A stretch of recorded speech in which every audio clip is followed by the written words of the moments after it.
So hello everyone दोस्तों, आज हमारा 1000 वीडियोस की सीरीज का 71st वीडियो। सो फ्रेंड्स, आज का जो मेरा क्वेश्चन रहेगा वो है solve the differential equation 3 e to the power x tan y dx plus 1 minus e to the power x sec square y dy is equal to 0। So इस एक question में आपके लिए बहुत सारे इंपॉर्टेंट पॉइंट्स निकल के हैं। आप चाहे तो टाइम स्टैम्प्स देख सकते हैं, ठीक है। तो यहाँ पे फर्स्ट ऑफ ऑल तो मैं अपनी लैंग्वेज में बोलूँ तो इसको यही कहूंगा कि आप इसको तमीज से लिखो। तमीज से लिखने का मतलब क्या है कि आपको x एंड y वेरिएबल्स को एक साथ करना है। मीन्स फर्स्ट ऑफ ऑल तो आपको dy बाई dx की टर्म बनानी है। तो यहां से आपने LHS एंड RHS को सेपरेट कर लिया।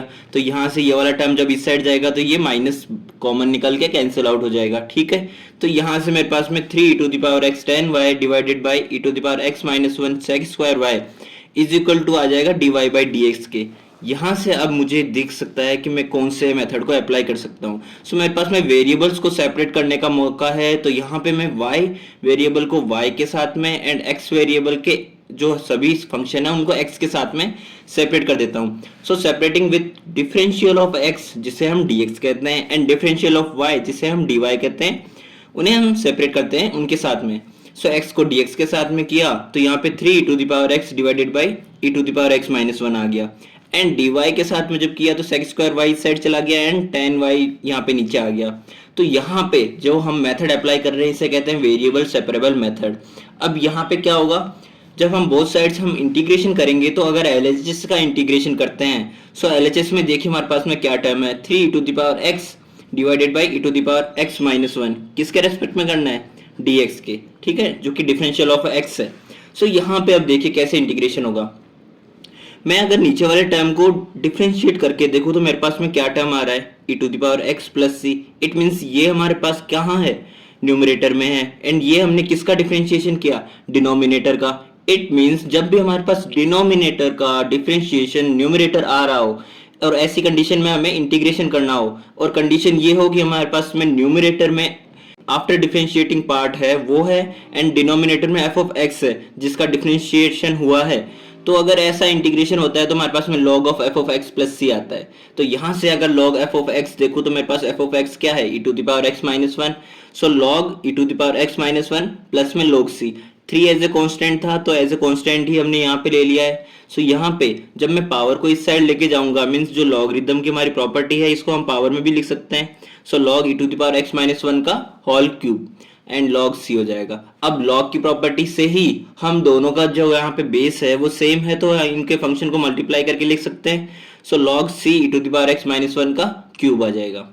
इस क्वेश्चन का जो इंपॉर्टेंट पार्ट है RHS का जब हम इंटीग्रेशन करेंगे वो है। सो यहाँ पे क्या होगा, इंटीग्रेशन जब sec स्क्वायर y अपॉन में tan y का इंटीग्रेशन करेंगे आप y के रेस्पेक्ट में, तो यहाँ पे फर्स्ट ऑफ ऑल मैं इसको ओपन करके सिंप्लीफाई करता हूँ। तो sec स्क्वायर y को क्या लिख सकता हूँ, 1 अपॉन में cos square y as tan y को sin y अपॉन में cos y लिख सकते हैं। सो यहाँ से जब भी a अपॉन में b divided by c upon में d इस तरह का टर्म हो तो आपको कैसे लिखना रहता है, इन दोनों को एक साथ में एंड फर्स्ट एंड लास्ट को एक साथ में AD अपॉन में BC। तो एज इट इज अगर मैं इन दोनों को साथ में फर्स्ट एंड लास्ट को एक साथ लेता हूं तो cos y अपॉन में sin y cos square y लिख सकता हूं। यहां से cos y and cos square y, तो cos y से एक पावर कैंसिल आउट हो गई तो 1 अपॉन में sin y cos y and integration with respect to y variable. So यहाँ पे हमारे पास में ये मिल गया। अब 1 अपॉन में sin y cos y का हम इंटीग्रेशन कैसे करेंगे, आइए। तो इसको मैं ऐसे भी कह सकता हूँ कि हमारे पास में 1 अपॉन में sin y cos y जो है वो cosec y and sec y है। तो यहाँ पे जब sec y and cosec y का इंटीग्रेशन करेंगे तो क्या आएगा, अगर मैं ऊपर और नीचे 2 से मल्टीप्लाई करता हूं तो यहाँ पे मेरे पास में नीचे जो टर्म बनेगी वो हमारे पास फॉर्मूला है ट्रिग्नोमेट्री का जहाँ पे 2 sin x cos x होता है तो उसको sin 2x भी लिख सकते हैं। तो as it is 2 sin y cos y को हम क्या लिख सकते हैं, sin 2y। sin 2y जब ऊपर जाएगा तो मेरे पास क्या आ जाएगा, cosec 2y। अब cosec 2y है यहाँ पे। सो पहले तो मेरे को इस टर्म को थोड़ा सा सिंपल करना है। तो अगर मैं लेट मान के चलिए आप ty 2y को मैं t कंसीडर कर लेता हूँ and then both sides after differentiating मेरे पास में क्या मिलेगा, 2 dy is equal to dt। 2 dy dt आ गया and cosec t। So cosec t dt। तो यहाँ पे हमें किसका इंटीग्रेशन करना है, cosec t का t के रेस्पेक्ट में इंटीग्रेशन करना है। सो हम ट्रिग्नोमेट्री में जो ये सारे फॉर्मूले पढ़े थे, cosec x का इंटीग्रेशन क्या होता है, यहाँ पे हमारे पास 4 पॉसिबिलिटीज होती है cosec x का इंटीग्रेशन करने की। First log cosec x minus cot x mod में and minus of log cosec x plus cot x minus ln cos x minus 1 and cos x plus 1 and यहाँ पे एक और फॉर्मूला होता है ln tan x by 2 plus c।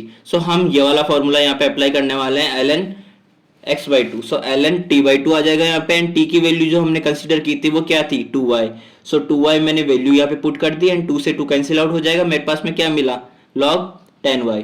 सो अब अगर मैं LHS एंड RHS में जो मुझे इंटीग्रेटिंग पार्ट मिले हैं उनको एक साथ लिख देता हूं तो मेरे पास आ जाएगा log c to the power x minus 1 का cube is equal to log 10y। So यहाँ से लॉगरिदमिक फंक्शन दोनों साइड कैंसिल आउट हो जाएगा और मेरे पास फाइनली जो टर्म मिलेगा वो है 10y is equal to c to the power x minus 1 का होल क्यूब।